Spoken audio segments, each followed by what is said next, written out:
Nakakatawa. Naalis yung tali, yung bala.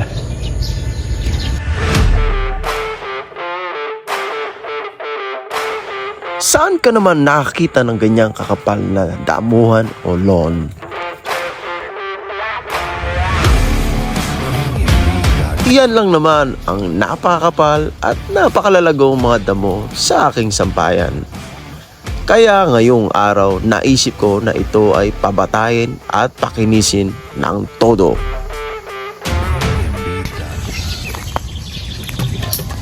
Makinis na. Pero kung malalaman natin kung gaano talaga kapal itong Bermuda grass na ating sinisikap na alisin o kinisin o pabatayan sa madaling salita, ganyang kakapal ang damo ito sa ating sampayan. Ayan, visible na siya.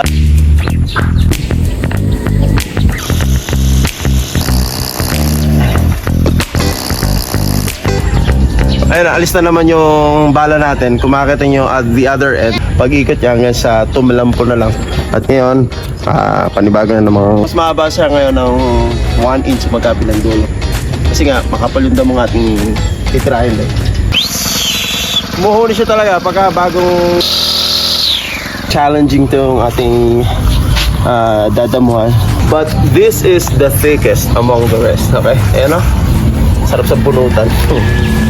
Yung mga sweet pea na yan, galing na sa ating mini garden.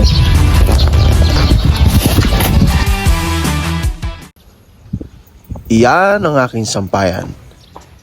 Isang payak at simple lamang. So bago tayo magsimula sa ating trabaho nito, panibagong gawain sa yard natin, pag-grass cut, alisin muna natin itong mga sinampay.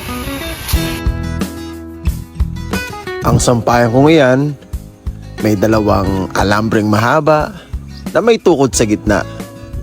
Masasabi kong napakalawang din ang aking sampayan na may damuhan, ngunit iyan ang ating problema ngayong araw. Okay, ready to fight. Kung pagmamasdan nga naman natin ang ating damuhan na ito sa sampayan, oh grabe, tingnan mo nga kung gaano kakapal. At yan ang ating ifa-fight. Kukunin mo natin yung sweet pea doon, pamerienda natin.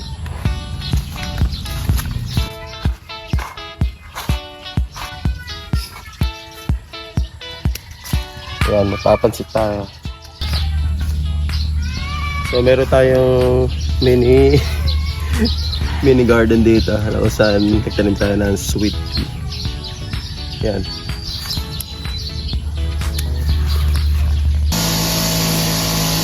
At ngayon nga ay sinisimulan ko na ang kalbaryo ng aking grass cutter. Tingnan mo nga naman kasi, napakakapal.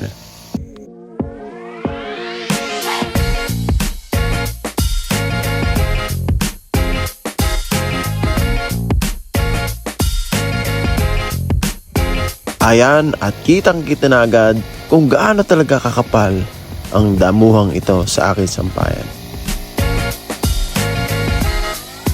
Sa maliit pa lamang na lugar na aking nadamuhan, kitang-kita na agad kung gaano kadaming damo ang aking naipon. Halos ang bundok na nga ho.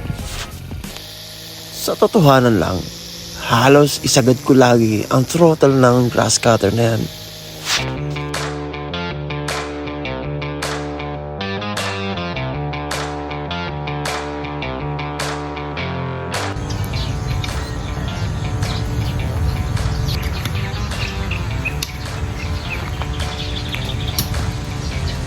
So, iyan yung nangyari. Makinis na. Pero kung malalaman natin kung gaano talaga kapal itong Bermuda grass na ating sinisikap na alisin o kinisin o pabatayan sa madaling salita, ganyang kakapal ang damo ito sa ating sampayan. Saludo naman ako sa gilas ng makinang ito. Kahit makapal yan, kayang-kaya yan. At yan, napakalahati ko na ang ating trabaho. Ngunit kailangan ko namang ipahinga ang makina din.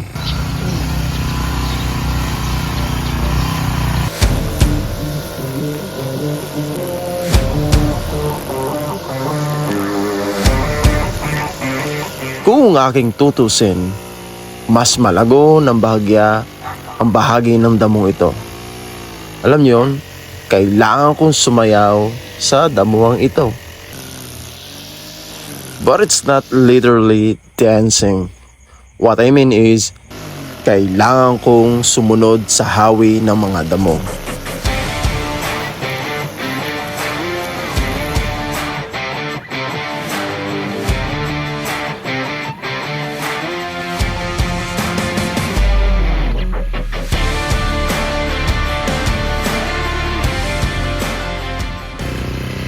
Ayan, visible na siya at makikita ko na.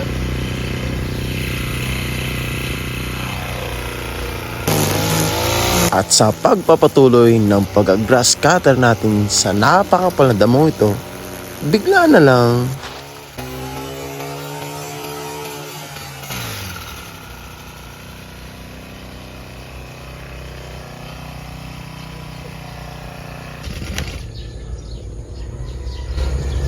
Nakakatawa. Naalis yung tali, yung bala. So magpapalit na nga tayo ng bala. Ito yung nagsisilbing pamutol sa damo, itong nylon wire, isang plastic na napakatigas. At ang gagawin natin ay ibubulang natin ng pagganito. So around 20 to 22 inches ang haba na karaniwan natin ginagamit. So sa gawing gitna, ibubulang natin siya ng pagganito. Ayan. Bilang lock. Kailangan pantay din. Yun.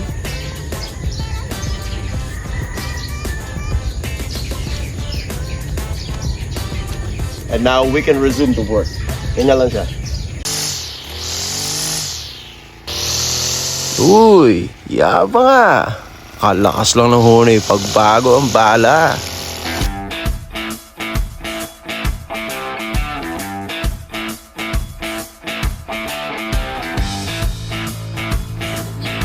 Alright, mukhang mayayari na tayo ah.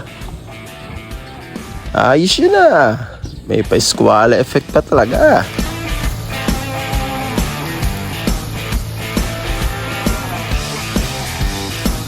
At yang damong pabilog na nakumbok na yan, iyan ang pinakamakapal sa lahat ng aking na grass cutter.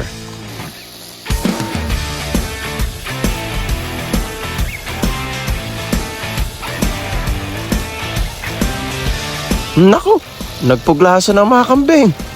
Naabala ko yata. So dito may portion na kung saan may mga invasive species na talaga naman lumalago. Ayan, inaagaw niya yung Bermuda grass sa gawin na yan. Kasi kaya mula natin ito, napakaraming kahoy na ito. Nagdire-diretso tayo sa trabaho natin. Ayun. Ayun naman si Boy Ana. At kunin na natin itong mga talbos ng kamote bago natin tuluyang tigpasin. Sarap yun ah. Kahit nilaga, basta may bagong. Ayan, pero nagka-idea ako na kung saan pag inalis ko ito, lilipat na lang natin sa ibang area. Talbos ng kamote.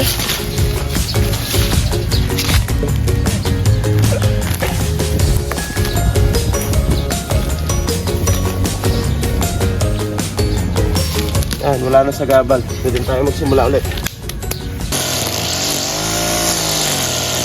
Konting-konti na lang at matatagpos na rin natin tong trabaho natin.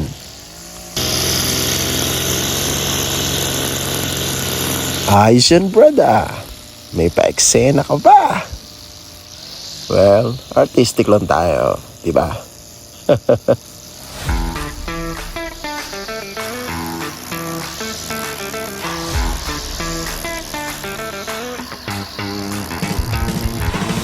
Nako, nabitin pa. Ayun, alis na naman yung bala natin. Kumakita nyo at the other end na yan. So pag aalis na yan, kusa na siya, automatic na siyang mawawala sa pag-ikot niya hanggang sa tumalampo na lang. At ngayon, panibago na namang tali na naman ang ating bubuin.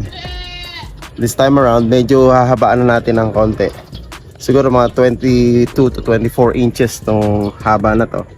Tinansya ko lang kasi sa susunod na yun, yun na yung pinakamatindi at yung pinakamakapal na ating dadaanan sa challenge na ito, sa ating pag-grass cut.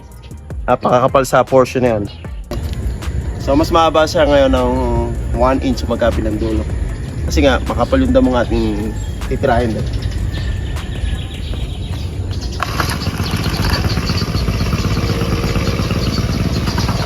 Alright.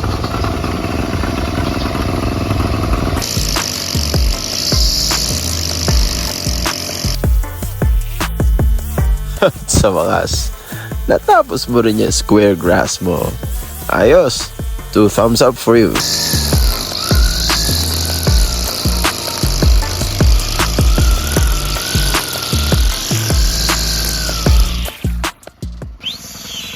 Umuhuli siya talaga pagka bagong bala, mahaba yung bala. Ha?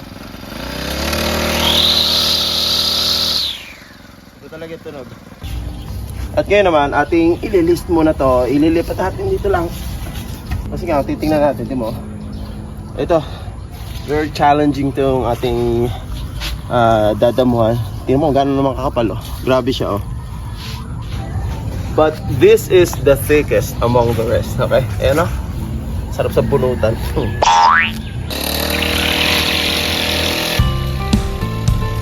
Sabi ko na nga ba hindi kakayanin nito. Alam mo, ayun ang diskarte natin ngayon. Papaibabawan ko muna siya hanggang sa numipes at saka ako titirahin sa pinakailalim para maupod. Ayan, pwede ko nang pudpudin to habang tinitira ko sa ilalim. Parang may lumalabas yatang kakaiba. Pinagputulan ng puno, yung pinaka-base. Mahirap din yung isang yun, ah. Kailangan talagang diskarte natin ang ating trabaho sa ating yard. Konting-konti na lang at mapapahinga na rin tayo. Parang gutom na nga rin nata ako ah.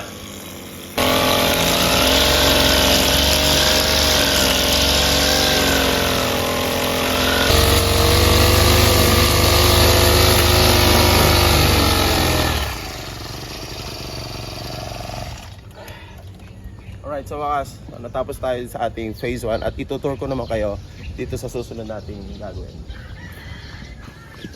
Oh, akala ko naman mapapahinga na ako. Phase 2 daw. Pero gagawin naman natin yan sa susunod na araw. Welcome to our phase 2 in our project. Makita nyo, ayan, tinakpan na halos yung mga pathwalk dito, may mga bricks. And then, ito yung mga kamukhang problema sa kabila, ha? Ayan, malalago. Pero generally, hindi ganun kahirap dito ang ating gagawin. Dahil, mas manipis yung damo na ating grass cut. Ayan, manipis lang siya. At medyo mapapadali siguro tayo dito. At ngayon na ay aking sisimutin at hahagilapin lahat ng mga nakakalat sa ibabaw tulad ng mga bato na tumama nga rin sa akin. Masakit kaya na.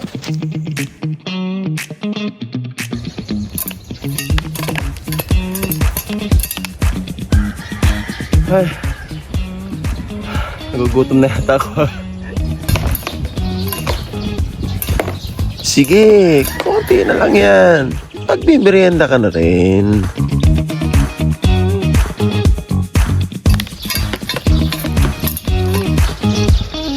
Alright, merienda na tayo. Tingnan mo nga naman. Ang dami mo palang nakuha. Okay, ito na, yung kinuha nating sweet tea doon. Merienda muna tayo, ha? So ayan, oh. Yung mga sweet pea na yan, galing na sa ating mini garden. Woo! Pumunta na kalamansi. Sa ating munting hardin, sa ating bahay, meron din tayong kalamansi. Ako ng dalawa.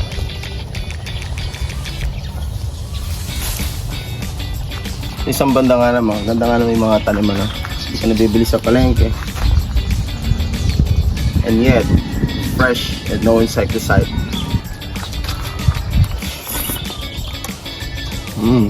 Lutong.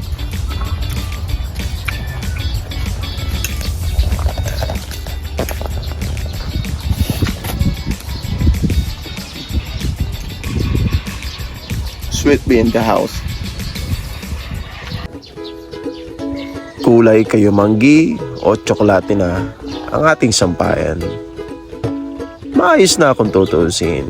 Ngunit, hihintayin natin yan hanggang sa maging luntian ang aking sampayan. O siya, trabaho na tayong muli. Tuloy-tuloy na natin at simulan na natin ang ating gawain sa Phase 2. Sakit. Tama yung pinti ko.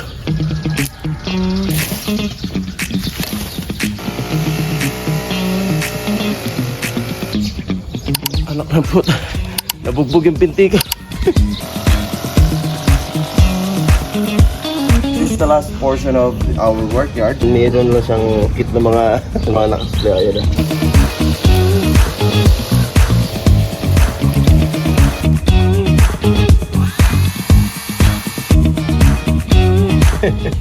Hindi ko binubusan ako ano man.